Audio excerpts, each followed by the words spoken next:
Oke, Assalamualaikum warahmatullahi wabarakatuh. Berjumpa kembali dengan saya di channel Sukma Lanang Sajati. Pada kesempatan kali ini saya akan membahas sesuatu hal yang memang bukan topiknya Padepokan Ilmu Hikmah, bukan topiknya seorang ahli hikmah, bukan juga topiknya seorang paranormal. Namun saya rasa ini penting untuk disampaikan karena memang akhir-akhir ini banyak kejadian-kejadian teror di mana-mana. Baru saja kita dengar kejadian teror di Makassar, belum lagi ada kejadian-kejadian di Mabes Polri dan lain sebagainya. Dan kali ini kenapa saya pikir ini penting untuk disampaikan, karena apa? Karena tidak sedikit orang-orang yang mengaku praktisi supranatural, ahli hikmah dan lain sebagainya, justru malah menjudge para pelaku teror tersebut dengan embel-embel terkutuk, terlaknat, semoga Allah laknat dan lain sebagainya. Nah, di sini saya akan membawa pesan yang berbeda dengan ahli hikmah tersebut. Saya akan membawa pesan yang berbeda dengan praktisi-praktisi tersebut. Kenapa saya harus membawa pesan yang berbeda? Karena sebelum saya menjelaskan ini lebih dalam, saya harus memberi memberi penjelasan dulu. Apa kapasitas saya untuk membahas hal ini?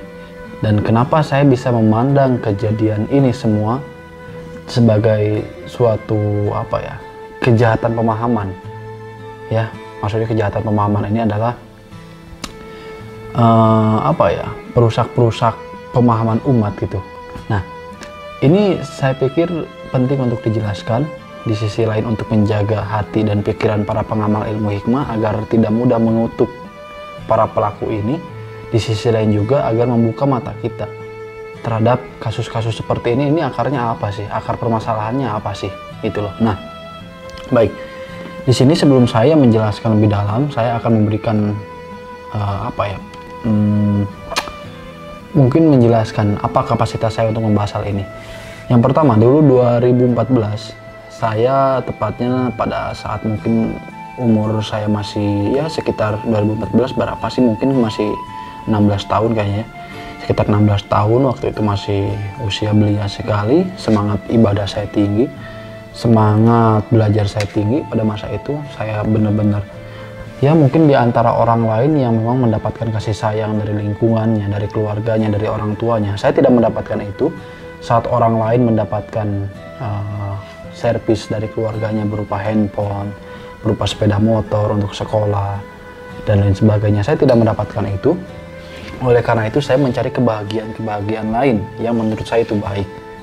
Dan di antara kebahagiaan tersebut adalah berkumpulnya saya dengan orang-orang yang memang saya lihat adalah orang-orang baik. Dan dari perkumpulan tersebut, saya terjerumus ke suatu pemahaman yang sangat berbahaya. Hingga sampai satu langkah lagi, saya hampir-hampir sudah meledakkan Polsek Bala Indah.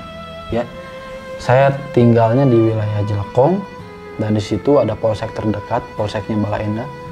3 hari, seandainya telat 3 hari, saya sudah mati dan polsek Bala Indah sudah hancur. Saya yakin itu. Kenapa? Karena saya sudah tahu persis bahan-bahan pembuatan bom itu apa, cara merakit bom panci itu seperti apa, bahkan cara mengkoneksikan antara bahan-bahan peledak dengan sinyal HP itu saya tahu persis. Karena apa? Karena saya tergabung di suatu grup, dan grup tersebut menamakan diri sebagai Junudal Khilafah. Ya, pada masa itu ISIS baru berdiri. Mereka berdiri dengan nama Islamic State of Iraq and Syria. Kemudian mereka membesar dan memproklamirkan diri mereka menjadi Islamic State, bukan lagi Irak dan Syria. Mereka punya nama banyak. Ada yang menyebutnya sebagai Daulah Islamiyah fi Iraq wa Syam. Ada juga yang menyebutnya Daesh dan lain sebagainya. Dan saya berkecimpung di pemahaman seperti ini bukan hanya 1 tahun 2 tahun, melainkan dari awal semester kelas 1 SMA sampai detik-detik sebelum semester 2 ya, tepatnya semester 2 kelas 3 SMA. Nah, saya berkecimpung di pemahaman ini mungkin sekitar 3 tahun kurang lebih. Nah, akan saya jelaskan dulu saya sempat bergabung dengan kelompok-kelompok tersebut, dan kita mempunyai grup di Telegram. Kita menamai diri kita sebagai Lone Wolf. Lone Wolf itu teroris-teroris, pelaku-pelaku teror yang bergerak masing-masing di daerahnya masing-masing. Semua dikontrol oleh satu amir. Amir kita pada masa itu ada di satu wilayah di Bandung dan sudah tertangkap ya pada tahun 2017. Nah, Kita dikontrol oleh satu amir tersebut yang mengagendakan namanya operasi istisyhadiyah, operasi jihad, operasi syahid. Mereka menamakan operasi tersebut sebagai istisyhadiyah. Target-targetnya di antara lain adalah togut di sini yang dimaksud ada kepolisian, ada TNI dan lain sebagainya. Nah, kita sampai sedalam itu, bahkan saya sudah hampir ke toko kimia untuk meracik suatu bom yang ledakannya cukup kuat yang sampai bisa menghancurkan polsek. Dulu sebelum saya berubah, dulu saya sempat ada di posisi itu, dan pada saat di posisi ini saya mendapatkan, sekali lagi saya ulangi, dulu saya sempat ada di posisi ini ya, sampai di posisi ini saya merasa tidak nyaman, tidak tenang, karena setiap gerak-gerik yang saya lihat, kiri saya, kanan saya, atas saya, dan bawah saya, semuanya haram. Dan saya berkecimpung di dunia ini bukan main-main. Saya bahkan sudah bukan berinteraksi, menjalin hubungan. Jadi bukan hanya sebagai chatting, bukan cuma komunikasi. Saya sudah bertelepon dan lain sebagainya dengan orang-orang yang memang pernah pergi ke Syam, ke wilayah Irak. Ya, saya tahu siapa itu Jindan Al Indonesia itu siapa itu.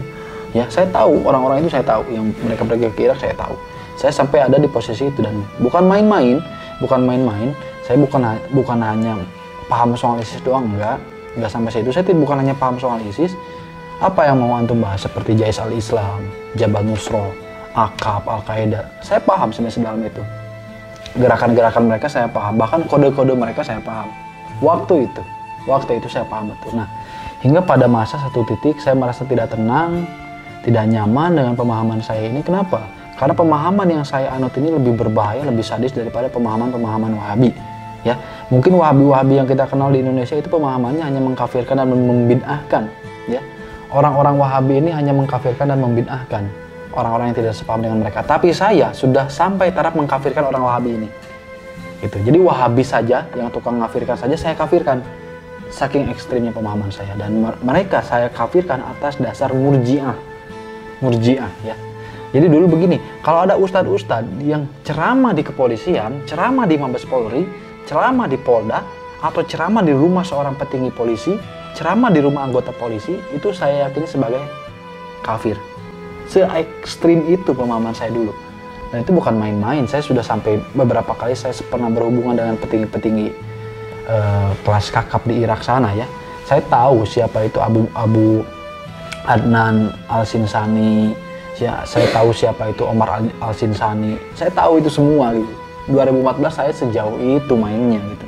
Mungkin antum semua masih main gadget, masih main COC dulu ya, masih main point blank. Saya sudah main perang beneran. Saya sudah punya akun 4. Ya, saya menamakan diri saya Junud Khilafah. Bahkan dulu saya hafal betul slogannya. Pada saat ada kalimat Daulah Islam, di situ saya harus berkata Baki ya. Saya sampai sejauh itu, dan akhirnya apa yang membuat saya tidak nyaman ini, pemahaman ini terlalu ekstrim, sehingga lirik kanan lirik kiri semuanya haram. Lirik kanan ada berjanji haram, harus dimusnahkan. Lirik kiri ada lukisan haram, harus dibakar. Lirik atas ada tahlilan tetangga saya, itu harus dibubarkan. Se-ekstrim itu dulu. Bahkan untuk menghadiri pengajian yang di luar pemahaman kami itu haram. Lebih baik saya tidak menghadiri suatu pengajian, meskipun pengajian itu isinya menjelaskan tentang sholat ya, misalkan masjid ini menjelaskan tentang sholat, tapi kalau memang masjid itu ustadznya, DKM-nya tidak sepemahaman dengan kami, maka kami dilarang untuk pergi ke masjid ini, kami dilarang untuk pergi ke majelis ini. Dalilnya ada apa? Dalilnya adalah syubhat. Hati kita lemah sedangkan syubhat menyambar-nyambar. Itu. Bahkan sampai titik kalau saya lewat ke pengajian, lewat ke majelis taklim, para habaib, lewat ke majelis taklim para ulama, para kiai kampung, lewat ke rumah yang sedang dibacakan berjanji, lewat ke rumah yang sedang tahlilan, saya harus menutup telinga. Se-ekstrim itu saya dulu. Dan di sini saya merasa tidak nyaman, hingga akhirnya saya mencari jati diri saya lebih dalam lagi, dan akhirnya saya bertemu dengan Thariqah. Ya. Awalnya saya sudah mempelajari ilmu gaib sejak SMP, bahkan sejak kelas 1 SMP saya mempelajari ilmu gaib. Tapi pada masa SMA ini, saya mulai mengenal pemahaman tersebut dan mengatakan bahwa ilmu gaib yang seperti ini syirik, haram, dan lain sebagainya. Sehingga pada saat akhirnya saya merasa tidak tenang, saya mencari dan terus mencari guru yang terbaik, Hingga pada kelas 3 SMA, beberapa bulan sebelum lulus, saya kembali ke jalan yang lurus. Saya kembali belajar ilmu hikmah, saya kembali belajar toriko, bukan kembali, tepatnya mungkin dulu saya mengenal toriko, tapi saya tidak mempelajarinya. Hingga pada saat saya capek dengan pemahaman ini, semua yang saya lihat syubhat, semua yang saya lihat haram, kafir, dan lain sebagainya, saya capek dengan pemahaman ini, sehingga akhirnya saya memutuskan untuk belajar toriko. Dan di toriko saya menemukan ketenangan yang saya cari. Di dalam toriko saya menemukan ketenangan yang saya cari. Saya tidak mudah mengkafirkan, saya tidak mudah mengharapkan. Musik pun saya paham betul apa yang penyebab musik ini haram apa. Dan musik itu tidak dihukumi haram secara zatnya. Dulu saya mengatakan musik itu haram. Ya, dulu 2000 SMP itu saya bermain band. Saya punya band namanya Aportes. Saya punya banyak band waktu itu, bahkan mungkin kawan-kawan yang pernah bermain band kenal dengan yang namanya Bandung Berisik, Hellprint, dan lain sebagainya, Hammer Sonic. Saya tahu itu semua, saya pernah mendatangi acara-acara itu. Hingga pada masa saya mengenal pemahaman ini, musik diharamkan, dan saya tidak mendengarkan musik sedikit pun selama hampir 3 tahun. Tidak ada satu musik pun yang saya dengarkan selama 3 tahun. Semua musik saya hapus, baik itu musik pop, metal, dan lain sebagainya. Ya. Dan dari itu saya merasa tidak nyaman hingga akhirnya saya bertemu toriko, belajar ilmu hikmah, sampai sekarang mendirikan padepokan. Musik yang asalnya saya haramkan, sampai detik ini saya malah memiliki perusahaan rekaman sendiri, Kusuma Side Record. Oke, nah di sini poinnya apa? Poinnya pada saat saya merasakan suatu pemahaman yang tidak bisa membawa ketenangan, kesejukan, kenikmatan batin, saya mencari pemahaman yang lain, saya mencari jati diri saya yang lain. Dan saya menemukan toriko, saya belajar toriko, saya merasakan ketenangan yang benar-benar tenang di dalam toriko ini. Saya kenal apa itu mursyid, apa itu murabi dari toriko. Dan saya merasakan kenikmatan dan ketenangan yang tiada duanya di dunia ini, ketenangan seperti ini. Tidak bisa saya temukan dimanapun ketenangan seperti ini selain daripada di ilmu toriko. Begitu. Nah, baik. Lalu poinnya apa? Kenapa saya menjelaskan panjang lebar tentang cerita masa lalu saya? Oke. Poinnya begini. Yang pertama, di dalam para pelaku teror ini, mereka yang melakukan bom itu tidak salah sebenarnya. Mereka adalah orang-orang baik, mereka punya niat baik, mereka punya tujuan baik, ingin mencari surga Allah meskipun jalannya sara. Ya, mereka ini bukan orang jahat, cuman pemahaman yang salah masuk ke dalam pikiran mereka. Seandainya pikiran mereka dimasuki oleh pemahaman toriko, pemahaman para habaib, para ulama-ulama yang bersana jelas, para hukama terdahulu kita, mungkin mereka tidak seperti itu. Karena saya yakin 90% orang teroris itu baik, 90% orang teroris itu baik. Sedekahnya lancar dan lain sebagainya, ibadahnya, wah luar biasa ibadahnya. Namun sayang, salah jalan dan salah pemahaman. Oleh karena itu kenapa saya lebih menjelaskan sepanjang ini, karena saya pengen kawan-kawan ini melihat dengan mata yang lain. Kejadian teror ini saya ingin antum melihat dari sudut pandang yang lain. Itu yang pertama, karena para pelaku teror ini sebenarnya orang-orang baik, cuman mereka berada di pemahaman yang salah sehingga mereka melakukan hal-hal yang salah juga. Begitu. Nah, kemudian di dalam pelaku teror ini saya menemukan satu dalam dunia psikologi itu apa ya? Lupa lagi namanya. Jadi intinya begini, pada saat orang tidak bisa mendapatkan kebahagiaan yang mereka cari, mereka akan mencari kebahagiaan dengan jalan yang lain. Saya dulu tidak mendapatkan kebahagiaan apa yang saya cari. Saya melihat teman-teman saya mendapatkan kasih sayang dari keluarganya, tapi saya tidak. Saya melihat teman-teman saya mendapatkan servis dari keluarganya berupa kendaraan, berupa handphone dan lain sebagainya. Saya tidak. Saya bahkan harus mijit dulu waktu itu untuk hanya sekedar beli rokok sebungkus. Saya harus mijit dulu gitu loh. Dulu saya seperti itu. Nah, sampai akhirnya apa? Sampai akhirnya saya merasakan tidak mendapatkan kebahagiaan yang saya cari itu. Saya nggak dapat kebahagiaan yang saya cari itu, saya nggak dapat. Sehingga akhirnya saya mencari kebahagiaan yang lain. Apa? 72 bidadari, jaminan masuk surga, dan jaminan bisa memberi syafaat kepada 10 orang dengan cara mati syahid. Itu. Dan mereka mengiming-imingnya luar biasa, luar biasa. Orang yang mati syahid akan mendapatkan begini, ditempatkan di surganya para nabi, di surganya para nabi Allah, Nabi Muhammad, Nabi Ibrahim. Kita akan ditempatkan di surga yang derajat dan levelnya sama dengan para nabi. Itu iming-iminginya, iming-iming mereka itu, gitu. Nah, kenapa? Karena mereka punya pemahaman. Yang pertama, jihad itu adalah puncaknya ibadah. Jihad itu puncaknya ibadah. Gitu. Orang oke, sholat. Ente mau sholat sampai kepala pecah sekalipun saking seringnya sujud gitu, itu belum menjadi orang yang baik jika belum berjihad, karena puncak ibadah itu jihad. Dan bahkan dalil yang lebih ekstrim, yang lebih keras, Orang yang di dalam hatinya tidak terbesit niat untuk berjihad sampai mati, maka dia mati dalam keadaan fasik. Ya, maka dia mati dalam keadaan fasik. Dan pemahaman mereka soal jihad itu sangat sempit sekali. Jihad itu hanya terbatas soal perang. Saya tahu dalil mereka apa saja, dari mulai dalil Al-Qur'annya yang selalu mereka bawa itu surat Al-Anfal, surat At-Taubah, itu selalu yang dalil yang selalu mereka bawa itu. Gitu loh. Tanpa mereka mentafsirkan ayat-ayat tersebut. Mereka menerjemahkan ayat-ayat tersebut dan berdakwah seperti itu. Saya paham betul dalil-dalil yang mereka bawa itu Al-Anfal, At-Taubah dan lain sebagainya. Kemudian kitab-kitab rujukan para ulama, saya tahu satu ulama yang paling mereka jadikan rujukan adalah Ibnu Taimiyah, dan kitabnya adalah Harakah Jihad Ibnu Taimiyah. Itu dalil yang paling sering mereka bawa dalam urusan jihad-jihadan, ya. Nah, jadi singkat cerita, jadi pada saat saya tidak mendapatkan apa yang saya cari, saya mencari kebahagiaan yang lain, saya bertemu dengan orang-orang ini dan akhirnya saya mau mengikuti pemahaman mereka. Ya. Nah, jadi poinnya apa?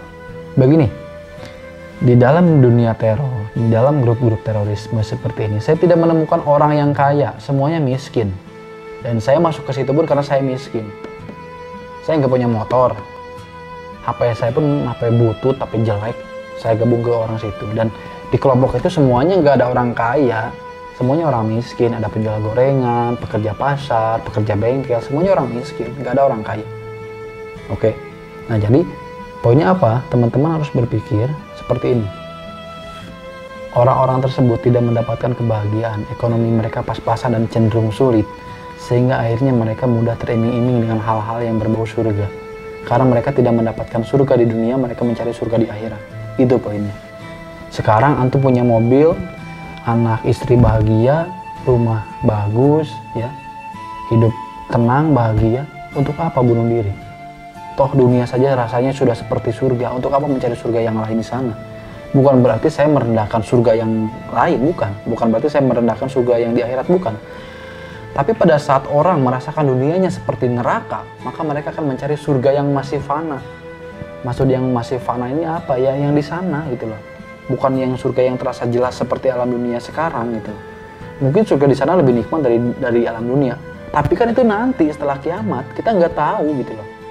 Tapi kan nanti setelah kiamat, masa iya kita harus mendapatkan kebahagiaan, ketenangan jiwa, kenikmatan ruhani? Masa iya harus nunggu mati dan nunggu kiamat? Enggak kan? Dan orang-orang yang mereka ngebet banget pengen surga yang di sono itu, mereka ngebet banget surga yang di akhirat nanti itu. Kenapa? Karena mereka merasakan dunianya seperti neraka.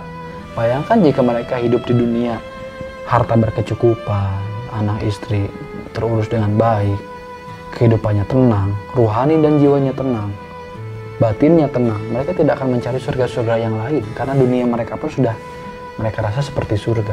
Dan orang-orang ini adalah orang-orang yang sebenarnya kasihan.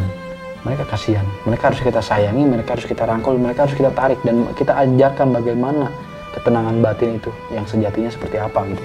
Kenapa? Karena mereka berpikiran seperti itu karena memang itu tadi, mereka tidak mendapatkan kebahagiaan di dunia, sehingga mereka mencari kebahagiaan yang lain. Dan orang-orang ini adalah korban daripada oknum-oknum, ya. Kenapa saya sebut? Jadi tadi, orang yang melakukan bom ini satu, mereka korban dunia, mereka tidak mendapatkan kebahagiaan di dunia, itu. Yang kedua, mereka korban pemahaman yang salah. Yang ketiga, mereka juga korban dari orang-orang yang tidak bertanggung jawab. Saya akan bocorkan sesuatu hal. Yang pertama, kalau saya bocorkan ini pasti, wah, mungkin orang-orang akan banyak yang terbuka pemikirannya.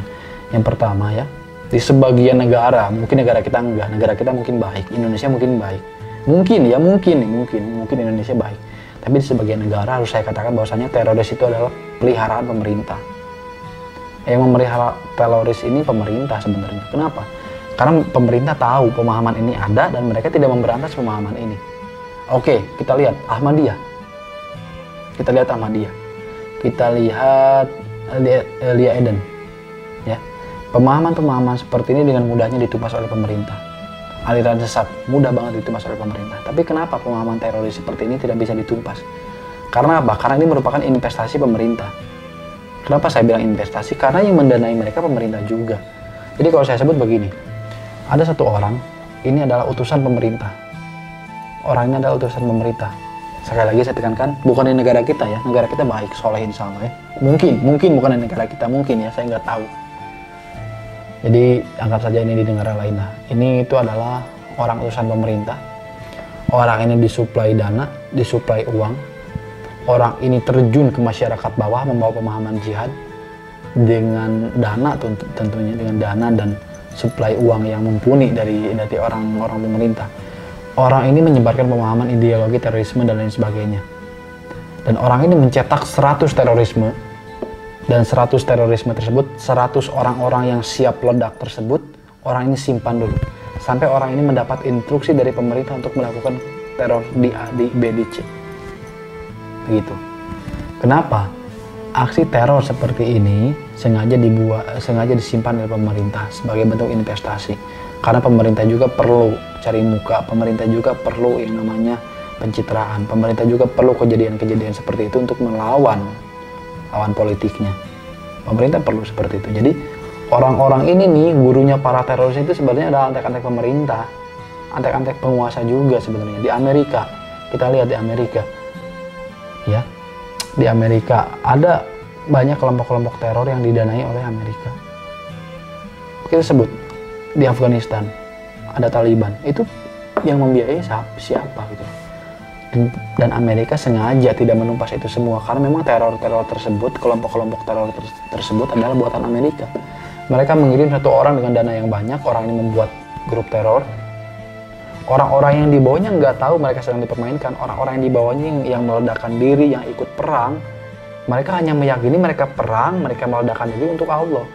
Tapi orang-orang di atasnya, para ketua-ketuanya ini loh, ini adalah orang-orang yang berhubungan langsung dengan intelijen Amerika. Orang-orang ini mendapatkan dana. Kenapa seperti itu? Contohnya pada kasus Uni Soviet. Amerika membiayai Taliban untuk menggulingkan Uni Soviet. Agar apa? Agar tangan Amerika bersih.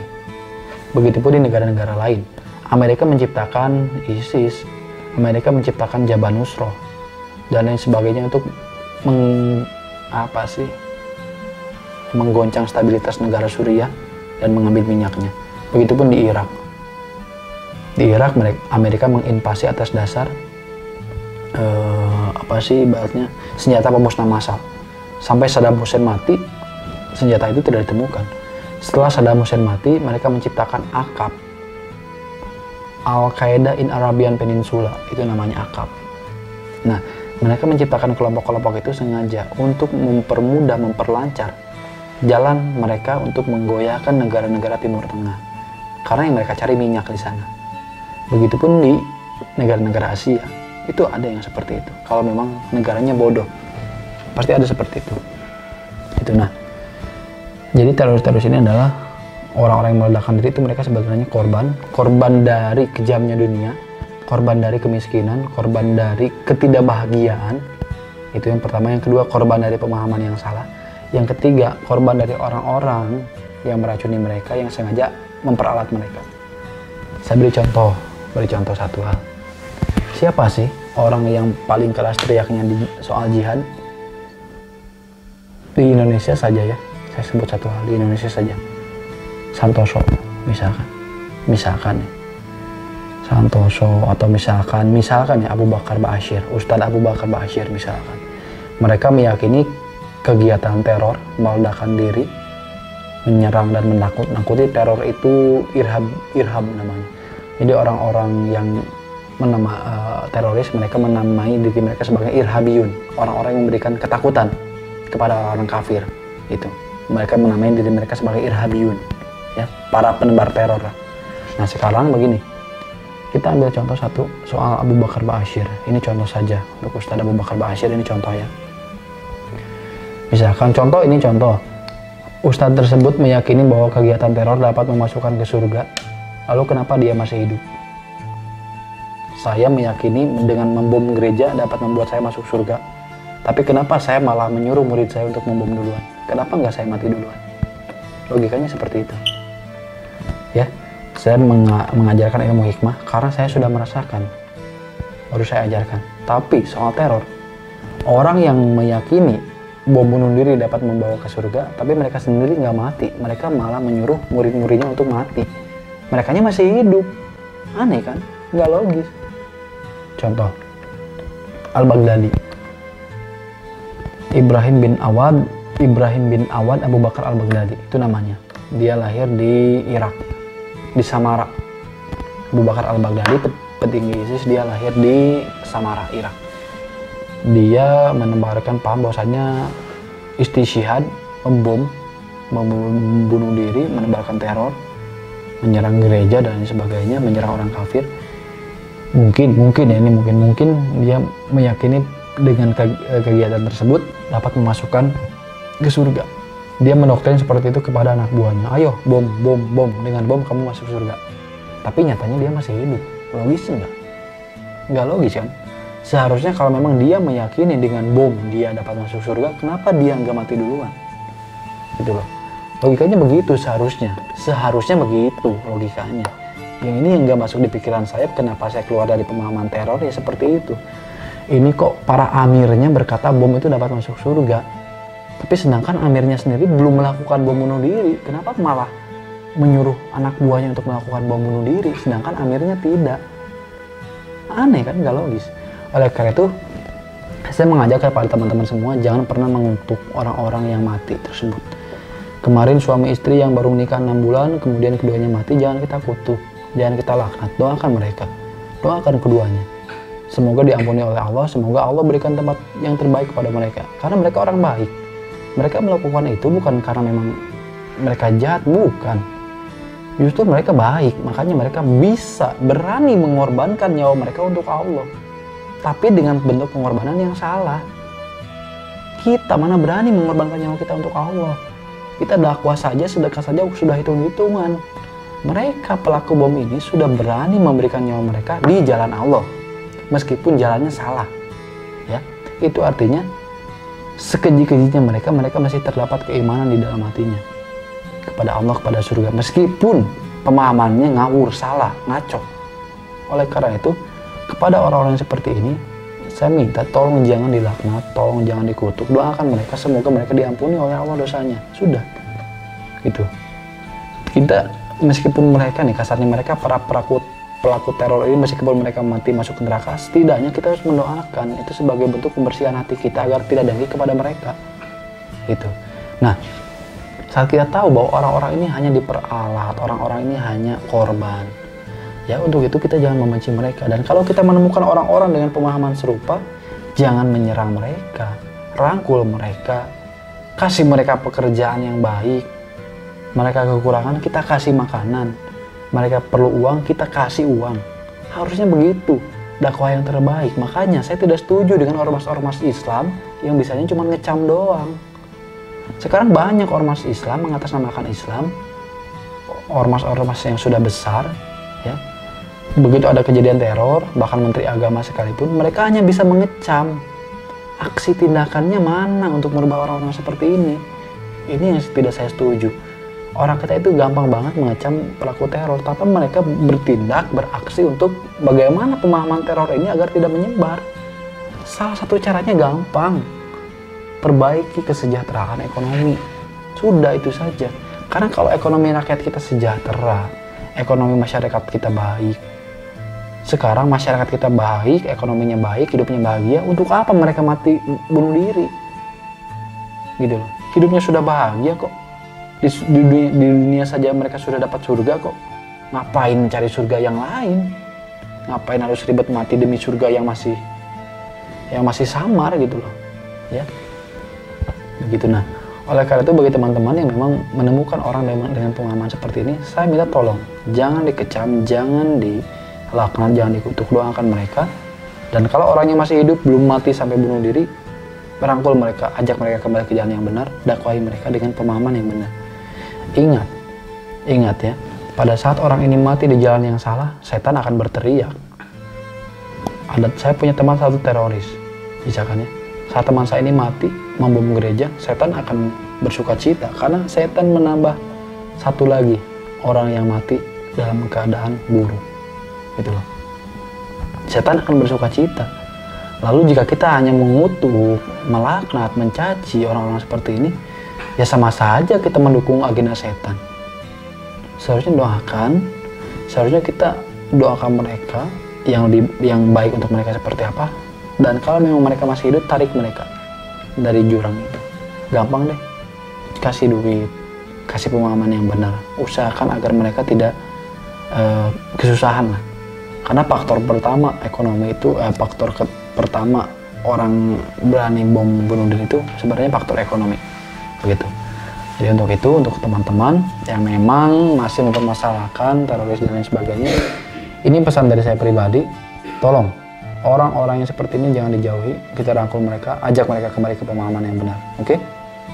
Untuk itu, sekian video kali ini, mungkin sedikit out of topic, keluar dari topik pembahasan ilmu hikmah. Namun saya harap dengan video ini kawan-kawan semakin membuka matanya lebar-lebar dan bisa menilai dengan bijak, dengan tenang, dengan hati yang jernih, bisa menilai baik-baik mengenai terorisme, mengenai para pelaku teror, agar tidak mudah mengutuk dan melaknat. Kasihan, mereka ini bukan pelaku, mereka korban dari jahatnya dunia, mereka korban dari kemiskinan dan ketidakbahagiaan, mereka korban dari pemahaman yang salah, dan mereka korban dari orang-orang yang jahat. Oleh karena itu, doakanlah orang-orang seperti itu, karena mereka adalah korban. Sekali lagi saya tekankan, mereka bukan pelaku, mereka juga korban. Oke? Sekian dari saya. Wassalamualaikum warahmatullahi wabarakatuh.